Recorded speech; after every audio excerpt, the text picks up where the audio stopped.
Today's episode is brought to you by Sewing Studio. Sewing Studio is a proud presenting partner of the While She Naps podcast. From fabric and tools to patterns and gifts, Sewing Studio's full online studio continues a tradition of sharing sewing with future generations. Curated by Carlene, this community hopes to help make your sewing experience the very best. Visit www.sewingstudio.com and be sure to follow on Instagram, Facebook, and Pinterest. Thank you so much, Sewing Studio. And now, here's the show.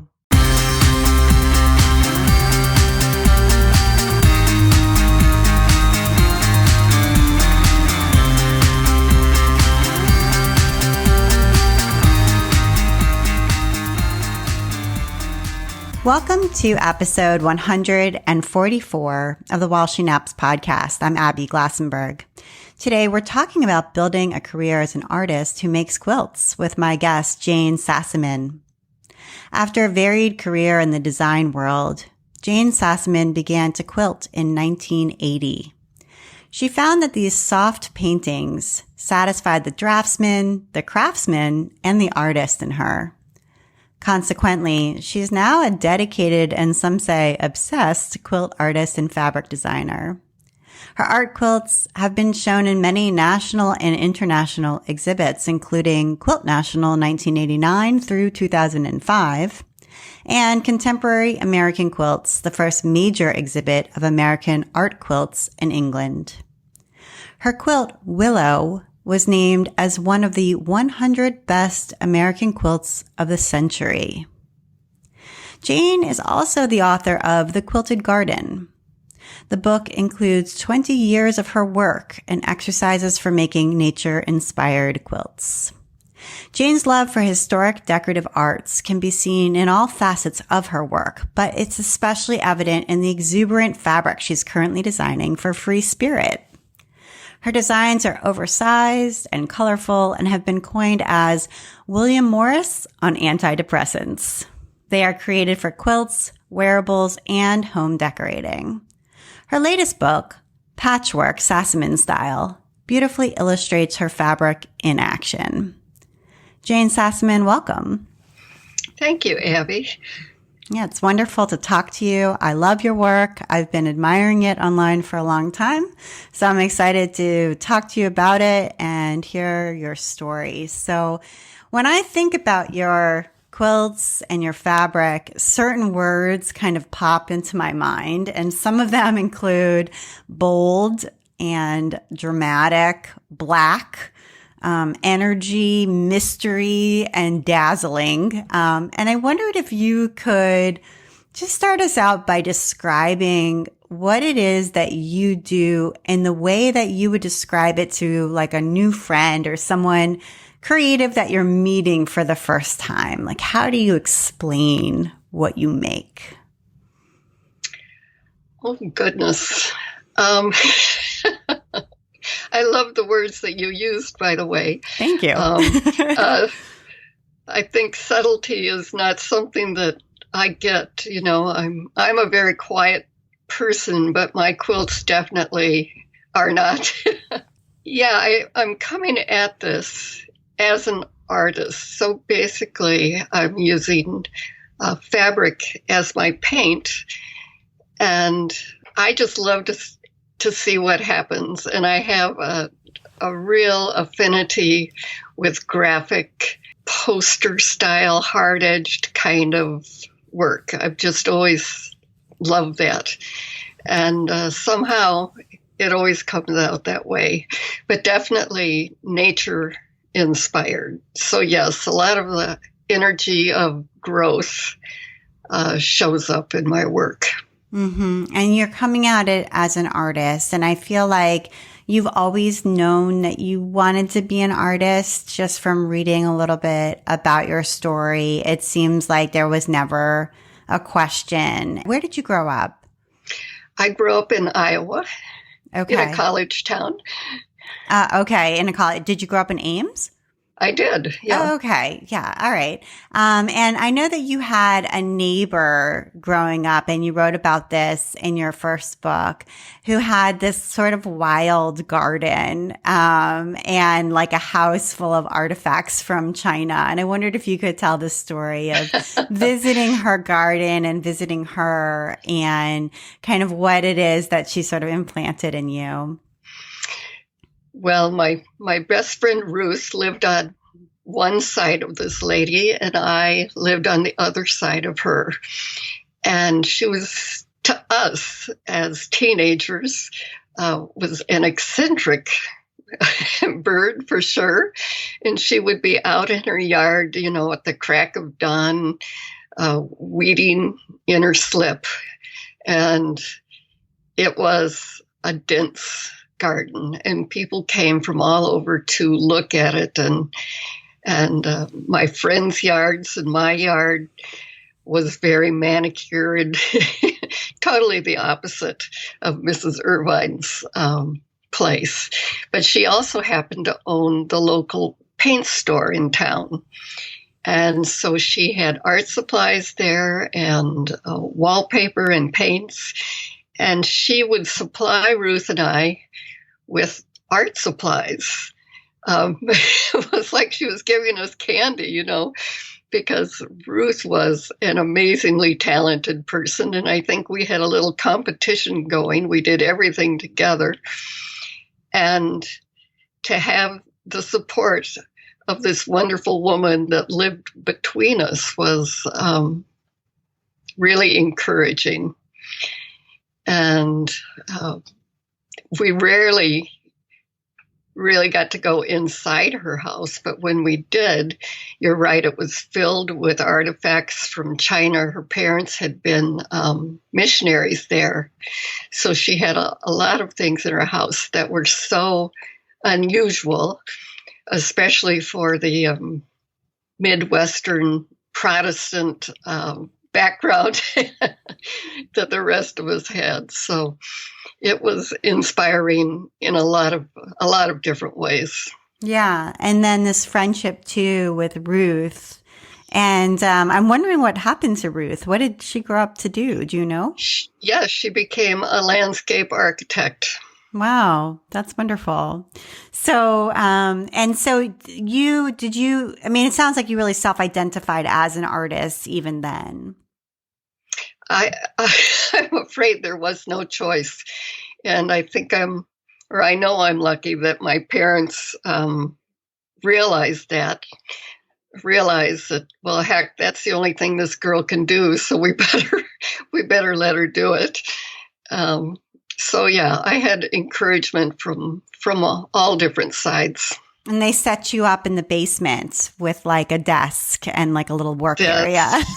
That's right. And yeah, when I think about it now, I'm really thankful that my folks understood or allowed what was happening to happen. Yeah, for sure. So, so you went to Iowa State and studied art, and you discovered some things there, especially in the library, that really became, it seems like, are ongoing influences, certain artists that are really ongoing influences in your work. One of whom we mentioned in the intro, William Morris, and another, and I don't know how to pronounce his last name. Is it Segai? I don't speak French either, but yeah, we'll say that's how you say it. Okay. But yes, he was an Art Nouveau designer. And up in the fourth floor, which was oversized books in the library at Iowa State, they had the original plates that Dover has reprinted many times. They're pretty famous set of illustrations. But the actual pieces that were really stenciled or silkscreened. And I visited that book at least once a week, I bet. When you looked at the page, you could actually see the layers of paint, one on top of the other, because of how they were made. And little did I know that it was informing my life. To me, when I look at silkscreen, it makes me think of applique. It's that same idea of layers of color on top of each other. And I'm so tempted to go back and see if they still have that book up there.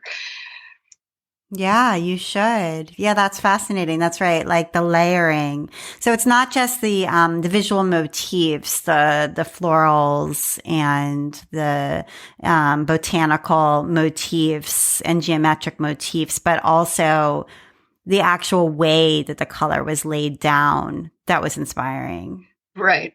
The system, definitely. Right. The system. That's interesting. Okay. And so what kind of art were you making in college? Well, here again, it was kind of fortuitous because some of my favorite professors were textile people, embroiderers and silkscreeners. And so they really kept us up to date on what was going on. And actually, they were instrumental in beginning the Surface Design Association years ago. But I always had an interest in designing for use. And Iowa State at that time was applied art. So I was doing a lot of jewelry, doing some weavings, but definitely craft work. To me, handwork is really important, and I knew that I wanted to be the master of some kind of esoteric work. And so I tried a lot of things before I actually tripped onto quilting. Right. And when you say something esoteric, that is in contrast to what? To something more conventional as an artist, like painting? I think for me, I'm referring to fine craftsmanship, to be the master of something that takes some training and some skill to do. That's what you were searching for. Mm-hmm. Right. You had in your book, you had talked about a story where you saw something on TV, potentially a commercial of a calligrapher, and that was like triggered something in you. Yes. I think it was a Hallmark commercial where they showed one of their artists doing some extraordinary lettering. And I thought, boy, that's exactly what I want to do. I want to be the master of something as delicate and as special as that person was making. Right. So it was always about craftsmanship for you, and it was really about finding the right form, the right medium. But craftsmanship was going to be important, no matter what. It was just sort of figuring out what kind of craftsmanship. Right. Okay. Yeah. And you could have potentially landed on something somewhat different, but you didn't. So we'll get there. So what was your first job after graduating from college? And I should say your husband was also an artist. So you both graduated together, as artists, and you got a job sort of applying some of those skills. So where did you go? Well, I followed him back to Chicago, and I applied for just Christmas help at the Crate and Barrel, because I learned about the Crate and Barrel from my teachers at school, because they carried Marimekko fabric, among other, fabulously designed objects. And so I applied and got the job, and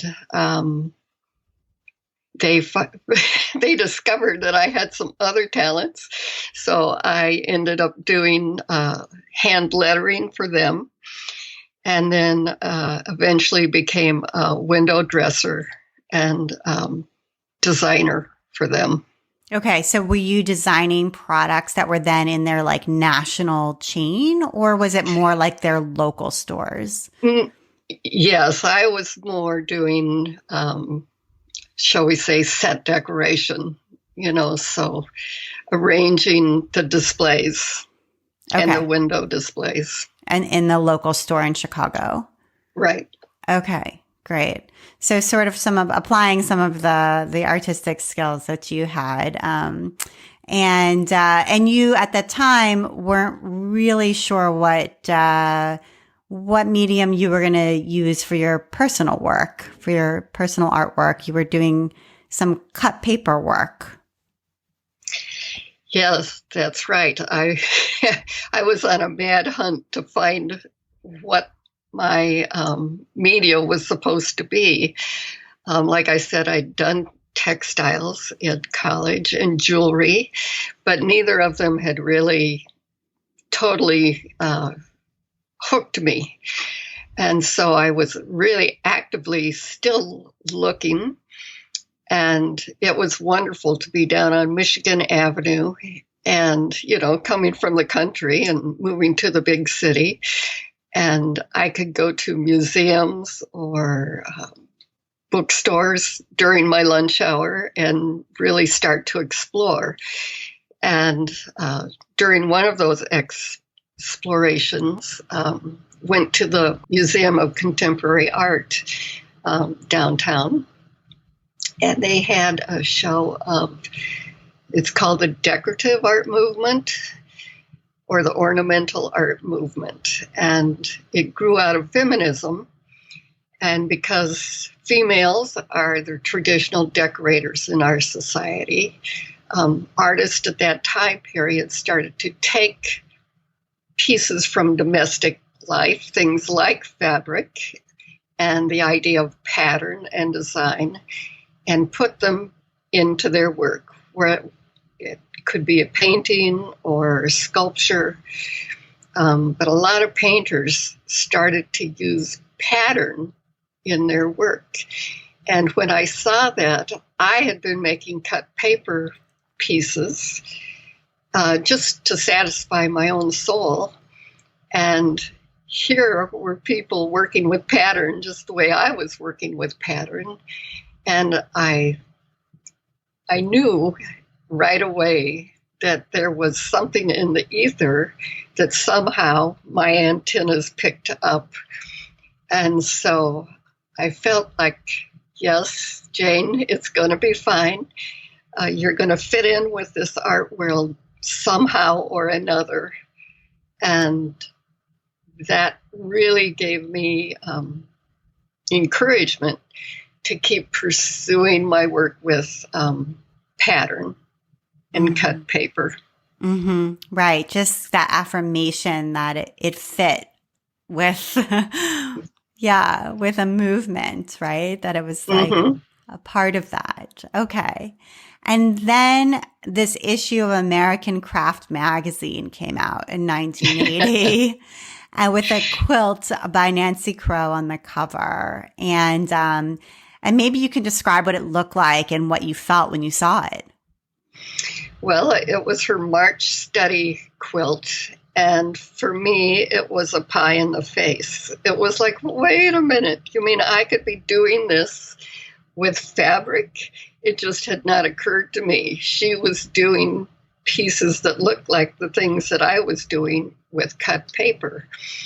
And I had a sewing machine and I had fabric. And when I looked at this piece, I realized that it had absolutely everything I was looking for. A color, craftsmanship, scale, autonomy. It's not group work. It's really just concentrated personal work, which was definitely appealing. So I started making quilts immediately and haven't stopped since then. I want to take a minute now to talk about our sponsor, Sewing Studio. Sewing Studio specializes in creating a community around the art of sewing. Curated by Carlene, the studio offers a variety of merchandise at www.sewingstudio.com. From fabrics that are fashion forward to honored classics, as well as tools, patterns, books, and gifts. Carlene has had a lifelong interest in sewing that continued with quilting and garment classes. Creating something usable, she enjoyed the feeling of being part of a community. Sewing has remained a grounding place for Carlene, who's also involved in the corporate world. The passion of sewing has always been exciting for her as a personally rewarding endeavor. Carlene carries on the original vision of Sewing Studio's late founder, to provide diverse inventory that inspires customers and creates a community at the same time. Become part of that community by signing up for the newsletter or checking out blog posts at www.sewingstudio.com or follow along on Instagram, Facebook, and Pinterest. Browse the items that Carlene has curated for Sewing Studio's customers, unique items that will make your creations pop and provide an individualist flair. Many of the fabrics are sourced from garment manufacturers' dead stock. Sharing ideas is part of the fun. The Sewing Studio team is accessible and interactive. Communications from customers help to create relevant inventory while also paying respect to the rich tradition of sewing. To enhance your own sewing experience, visit www.sewingstudio.com from now through the end of May 2019. To receive a 10% off discount on your entire order, use the code ABBY10, that's ABBY10, at checkout. Thank you so much, sewingstudio.com. And now, back to my conversation with Jane.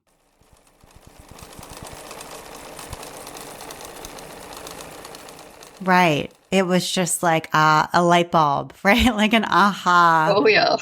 Yeah. Definitely. Amazing. And 1980, it really is like early for quilt making. I mean, the bicentennial was not far behind and, had not been many years prior. And there really wasn't a lot of people, making quilts at that moment yet, quilting fabric, quilt shops. There weren't a lot of them around yet. No, but the art quilt movement, that was when the first wave came through. And Penny McMorris had a wonderful program on PBS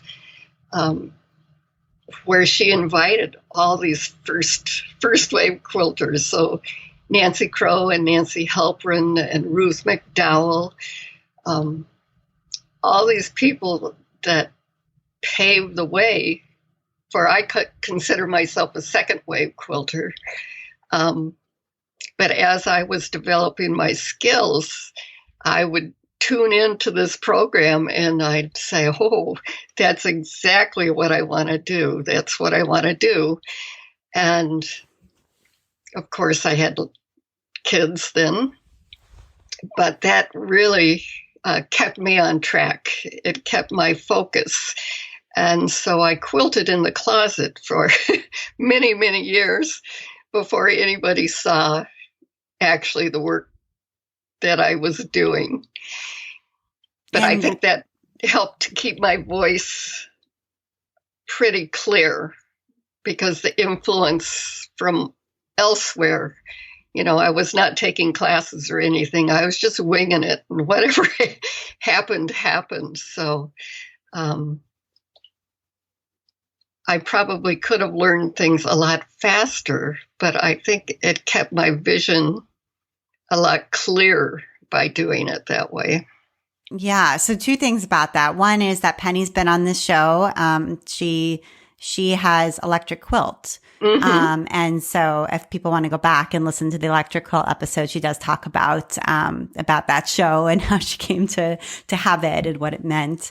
And the other thing is, so since you did have to teach yourself, how did you learn?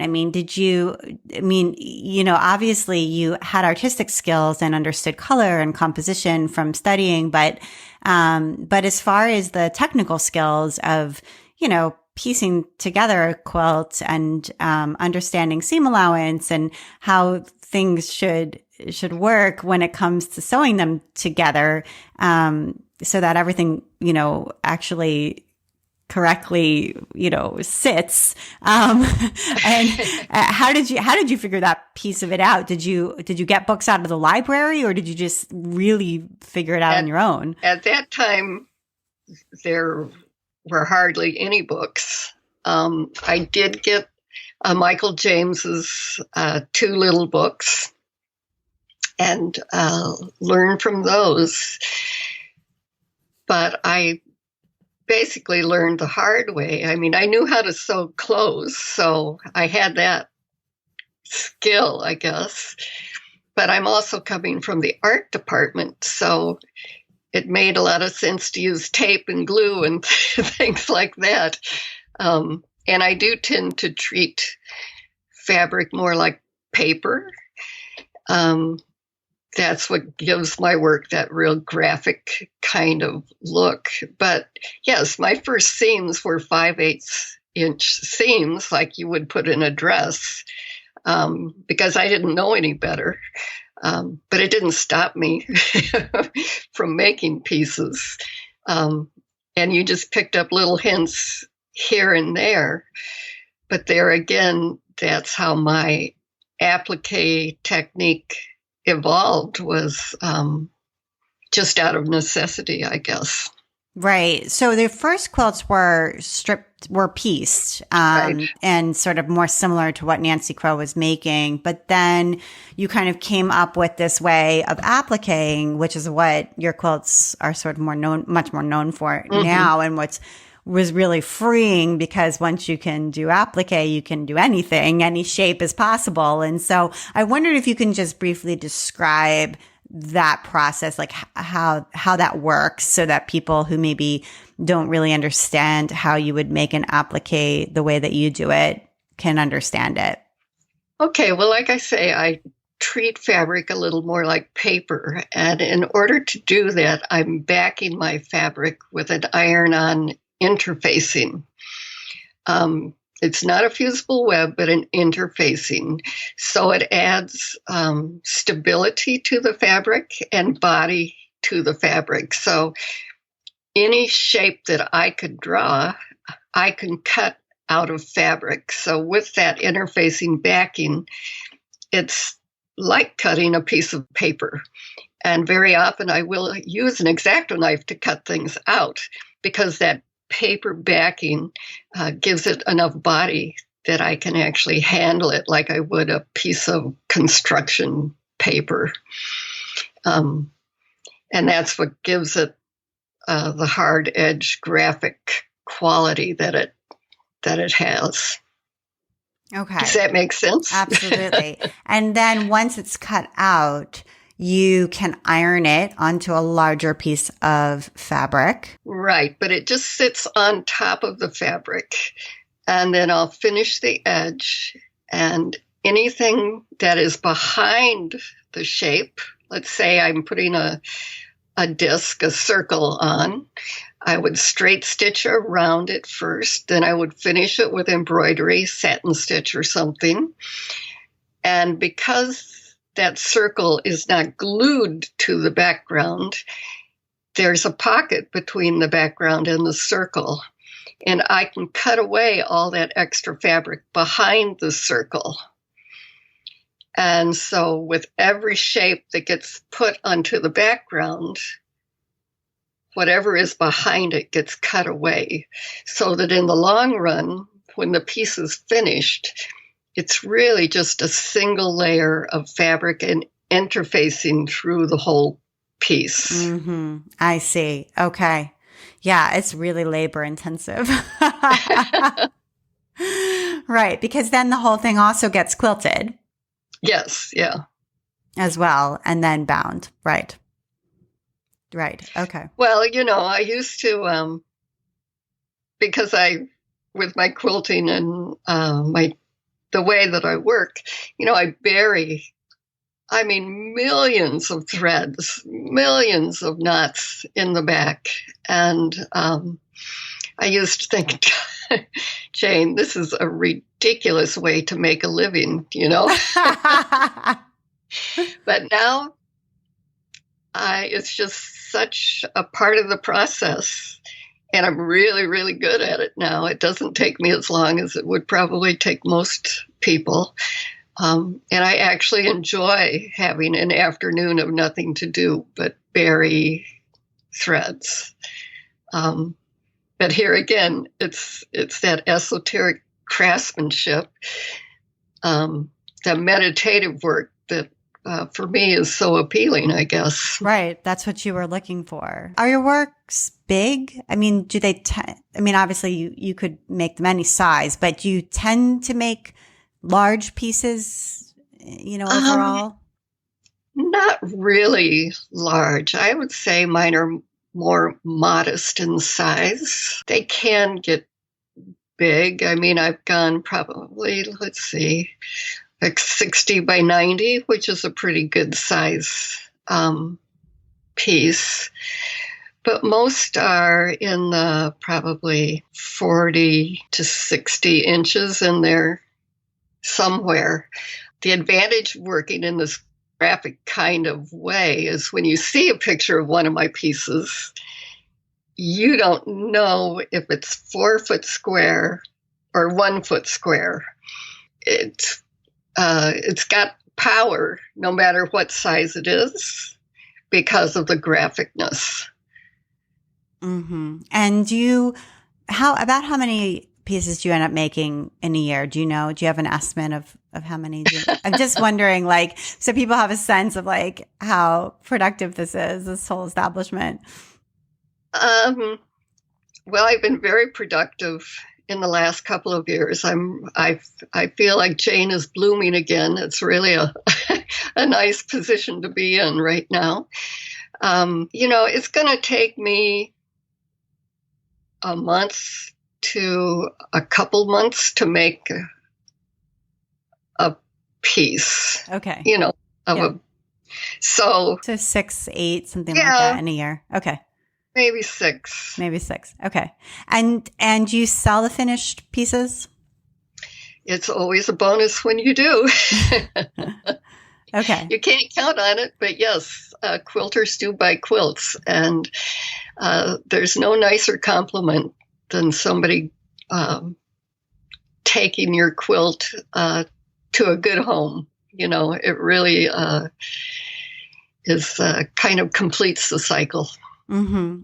And I'm wondering, if you ever, you came to quilting as an artist and you really craved, as we've talked about, this sort of esoteric craftsmanship, and you were really looking for that.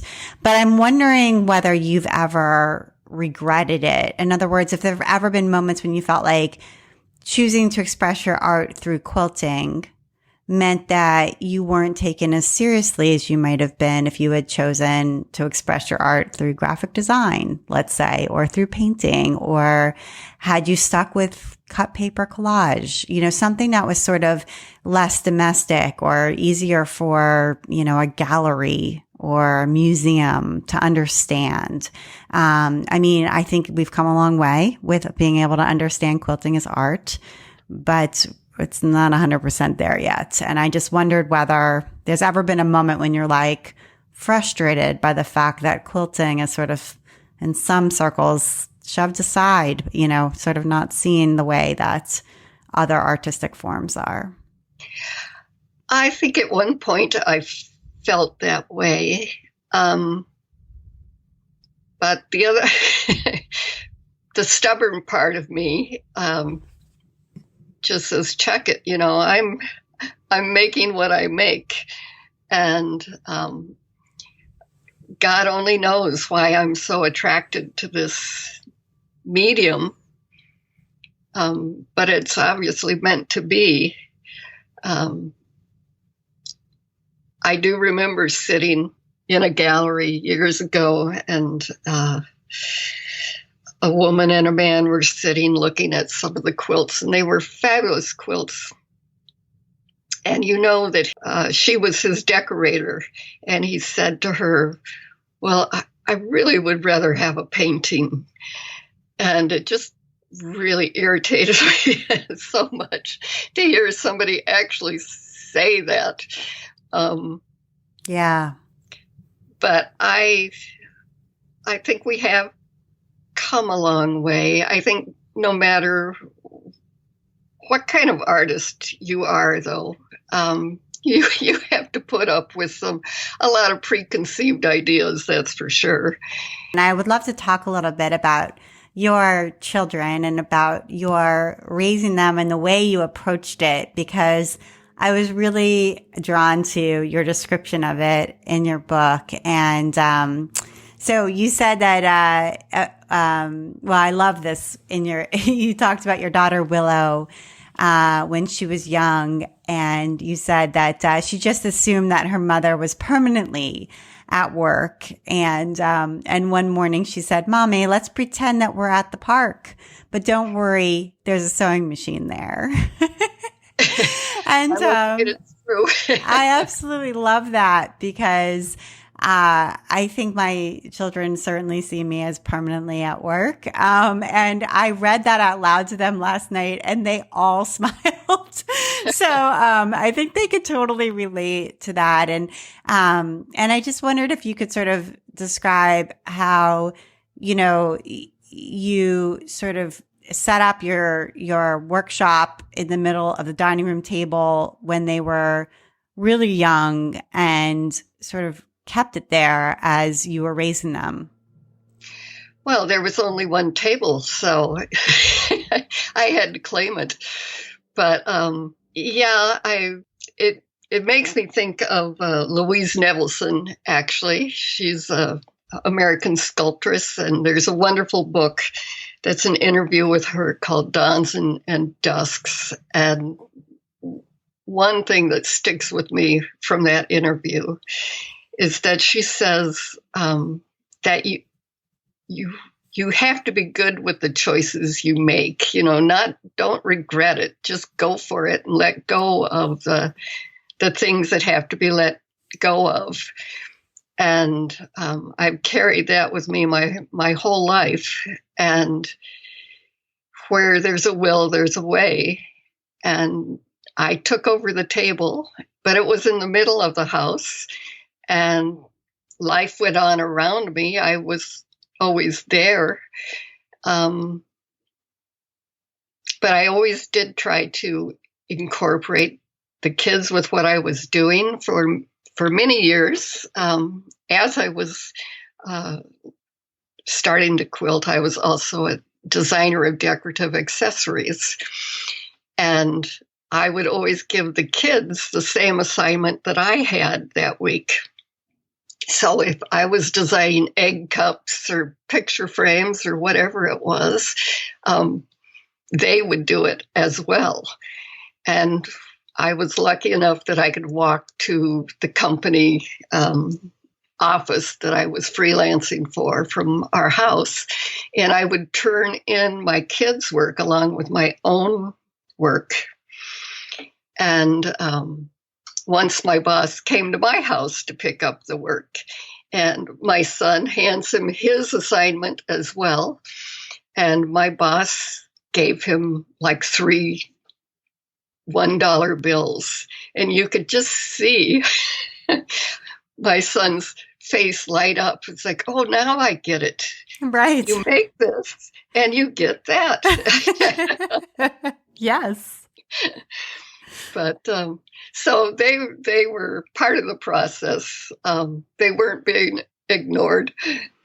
They were right there in it with you. Right. Yeah. Right. Yeah, I think that's wonderful. And your son Oliver, did he end up becoming or pursuing an artistic career himself? Oh, goodness. We could use some lawyers and doctors in this family, but it's not coming through our gene pool. Yes, he went to Alfred University in electronic arts.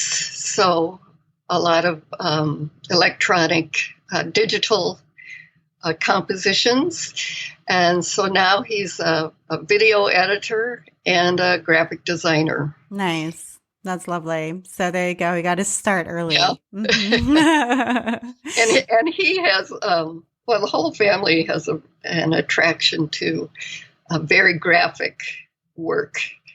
So that's kind of nice to have that in common, that you can share pieces that that everybody else is going to like as well. Yeah, the aesthetic carries through for sure. And I love this. And we're going to talk in just a minute about your teaching and the classes that you teach. But I thought this was really important. Something that you said, that some of the women in your classes who have put aside their creative selves for a long time, whether it's because they're working, and have had to work in other kinds of jobs, or because they've been taking care of children or family members for a long time. And now, they are in your class, but they fear that their families are going to fall apart, or that their husbands, you said, are going to, stop loving them if they begin taking time for the things that they truly enjoy.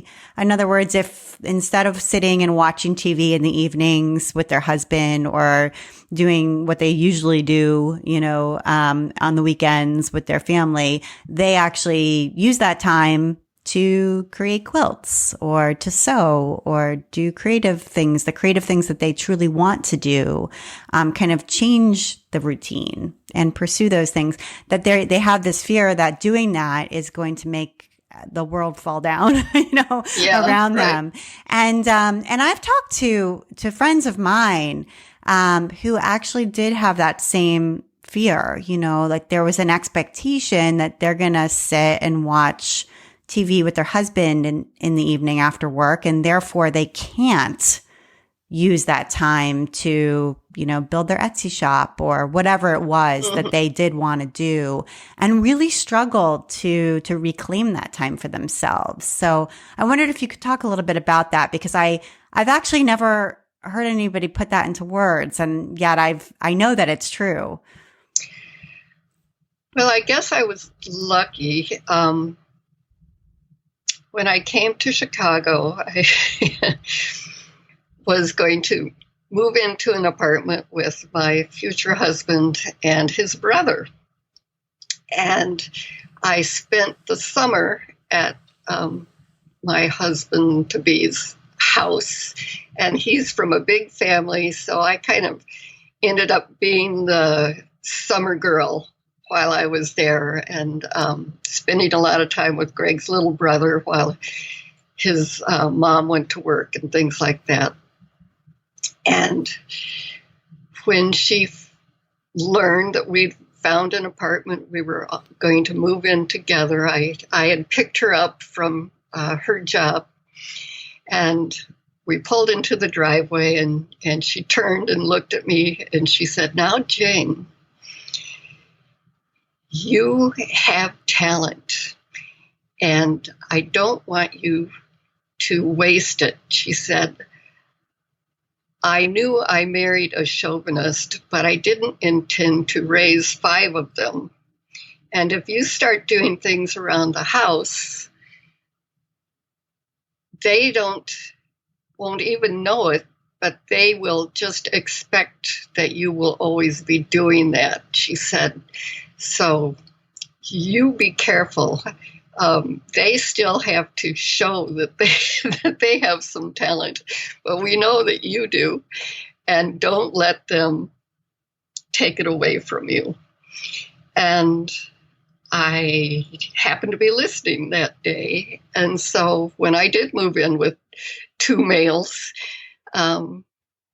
I didn't start doing the dishes. I didn't start picking up the house and things like that. And God bless my mother-in-law for passing those words of wisdom on to me.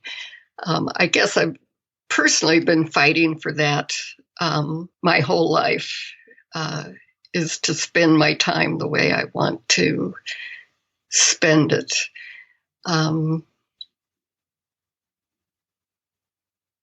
And I guess that's stubbornness. But I know, yes, a lot of people do struggle with that. But, small changes can do some big things. So maybe in baby steps, it would be easy for some of those gals to reclaim their space and their time. Yeah, it's true. It can be hard to do, and it can require an uncomfortable conversation for sure. You know, but one that can be really worth having. So thank you for that. And thank you to your mother-in-law for telling you that. I know. Isn't that great? Yeah, it really is. She sounds like she was really wise. So let's talk a little bit about your teaching. And I just wondered, I know you have a lot of different workshops that you offer, and you do travel and teach. And I wondered what teaching gives you, and whether you could work as well as you do now, kind of without that as a component of what you do.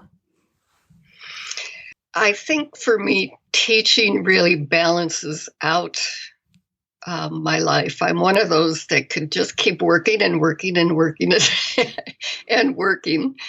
And teaching, I think, is my soul saying, now, Jane, you can't just stay in the studio all the time. You have to go out into the world.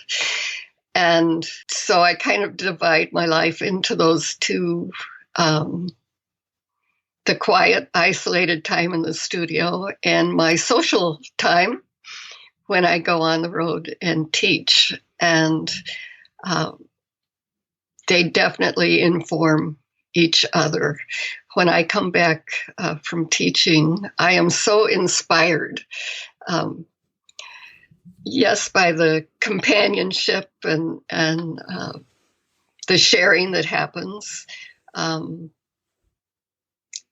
also seeing what people around me are doing, like the new color combinations that somebody comes up with in class, or a new shape.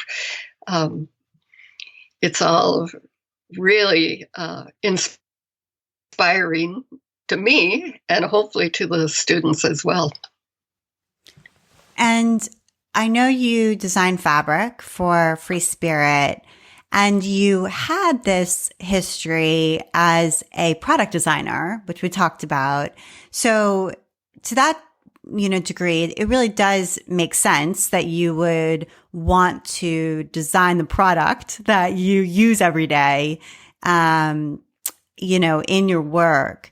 But at the same time, you use a lot of solids, and if there is a print, it seems like one you could paint, on your own or something like that. So, I wondered if you could talk about how this collaboration with Free Spirit came about and how it serves you. For me, it's kind of an interesting position, because yes, in my art quilts, I'm using mostly solid fabrics. And when I'm designing a fabric, it's a pattern that looks like one of my quilts, if that makes sense. But it's printed on a piece of fabric. So again, it's kind of two halves, because you have to use that printed fabric in a totally different way. And I guess being a student of Marimekko, when I design fabric, I'm designing art by the yard. That's how I like to look at it. And that's why I like to design such big scale prints. If you don't cut up my fabric, it's fine with me because it looks good just straight off the bolt. So it's good for duvet covers and shower curtains, and those big prints can go a long ways. And I know it is challenging and sometimes scary for people to, what do I do with a big print like this? I love it, but how do I use it? And it's been an interesting dilemma for me as well, because when you design fabric, at least for Free Spirit, then you're expected to design quilts made with the fabric. And I've made over 100 quilts with Sassaman fabric since I've started designing. And those are mostly pieced because of the scale and very often symmetrical prints. You have to treat the fabric in a different kind of way, and that takes you in a different direction. Right. Yes. And it's almost like you can do, to me, they remind me of a kaleidoscope. Oh, yeah. Yeah. Right. And did you approach them or did they come to you? No, because I was known as an art quilter, Donna Wilder started Free Spirit with the idea of inviting quilters to design fabric that would be specifically marketed to quilters. And so I was on her list, and it's something that I always wanted to do. The other thing I wanted to talk about is your beautiful book, The Quilted Garden. And you have 2 books, but I just absolutely love this book and I want to recommend it to people. I don't know if is it still in print? It really came out a long time ago. It came out in 2000. It did. You can get it on demand. Okay. Still. Or I'm sure you can get a used copy because a lot of people are cleaning out their libraries these days. But I'm really happy with that book because it talks about the things that I like to hear about when I read about other artists, the things that they go through. It's like your whole story from the beginning and then your evolution as a quilt maker from the very first quilt onward with the story of each one and how it changed and what inspired you. And then the end part are exercises and how to develop your own ideas. And I just love it. I feel like, I don't know how you feel, but as I was reading it over the weekend, I felt like I don't think a book like this would be published today because I feel like it would be online. This is the kind of thing that would be published as a blog in a series of blog posts. And I don't know that a publisher would do this now, but I'm so glad that they did it when they did, Well, I kind of had to twist some arms to do that. At that time, C&T had a series of books called Art and Inspiration, and they only did maybe 4 of those. Michael James and I think Yvonne Purcella, and I can't remember who else. And when they asked me about doing a book, I said, well, I want to do an Art and Inspiration, one of those series. And they said, well, that's nice, but those books don't make any money. And I said, yeah, but that's what I want to do. So I compromised, and put a little bit of how-to in there. But I did get the information that I wanted to get in there. And I'm really pleased that it got out into the world. Yeah. And I don't know if it made money or not, but it really is like a document of you and your style and your story. And I don't know, to me, it really stands the test of time. Like here it is 19 years later, and I just got it in the mail and I opened it and I was like in your world. And I don't know, to me, it really stands the test of time where a lot of quilt books that were published in 2000 don't. So I really recommend it to people. You will be plunged into the Jane Sassaman garden in a way that you really want to be. So I love it when people bring their books to class to have them signed, and they have really been looked at a lot. You know, it's a well-used book, and that really makes me feel good. Absolutely, I bet. And you want to talk about any of your other sort of current products that are out there and available for people to check out? I know you have some collaborations with some other companies, and there's some neat stuff that are Jane Sassaman branded things for people to take a look at. Yeah, I do design ribbon occasionally for Renaissance ribbons, as do my fellow Free Spirit designers. A lot of them do. I use a lot of 12-weight thread in my quilting, and Superior has So Sassy, which is a 12-weight thread, which is wonderful to have a thread with your name on it, so to speak. And I actually do have some digitized quilt designs as well, because my local store here in Woodstock, Illinois, one of the owners is one of the Hoop Sisters, who do extraordinary digitizing. And so they have actually digitized some of the motifs from my textile designs. And so you just never know what kind of opportunities are going to come your way. So it's pretty fun. They're scarves, right?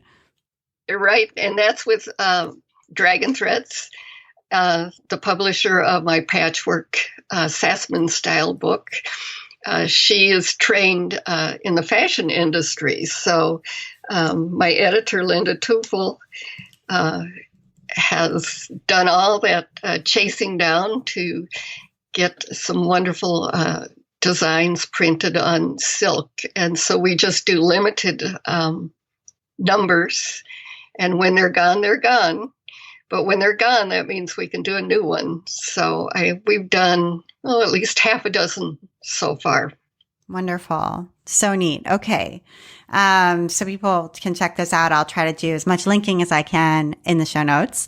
And I want to make sure we get to some of your recommendations. I'm going to put you on the spot, and ask you to tell me about some things that you are enjoying right now. So these would be things that you would recommend to a creative friend, and they don't have to be new. They can just be favorite things, but maybe a book you've read recently, or it could be an exhibit you've seen. It could be a color. It could be a tool or an app on your phone, or really anything that you just really love and would recommend to somebody. Well, one thing that comes to mind is definitely the new book that SAQA, the Studio Art Quilt Association, put out recently, which is Art Quilts Unfolding. You'll notice when you look at it, I mean, it's like a big textbook of the history of the art quilt movement.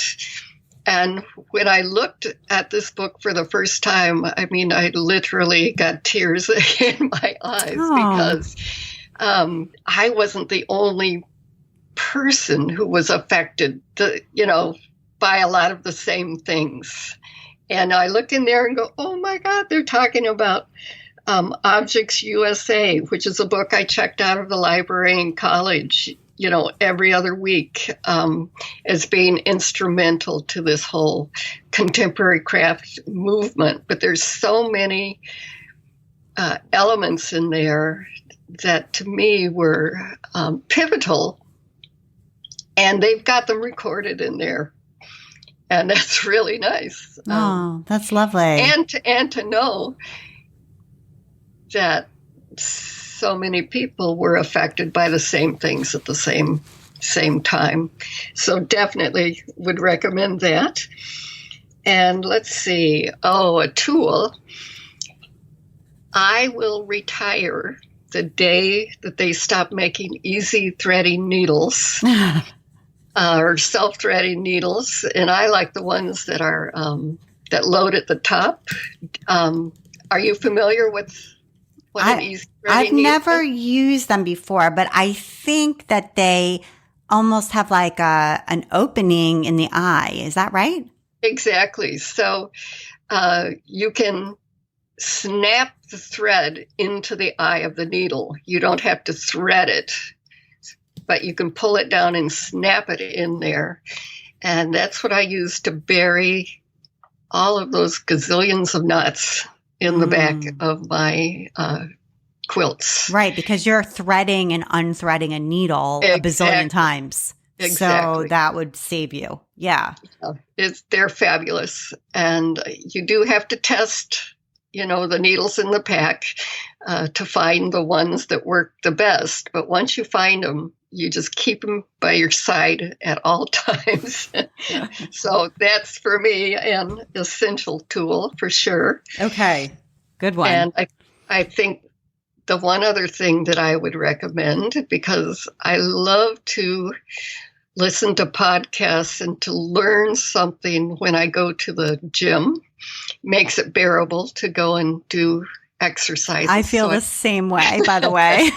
Yes. I was just listening to you this morning, by the way. Thank you. And so I have a handful of podcasts that I like to listen to, but one that I would like to recommend, because it's not devoted to crafting and making, but it's still to creativity, and that is Design Matters, which is done by Debbie Millman, and she's interviews designers and artists and other kind of cultural leaders, and they're always a really insightful interview.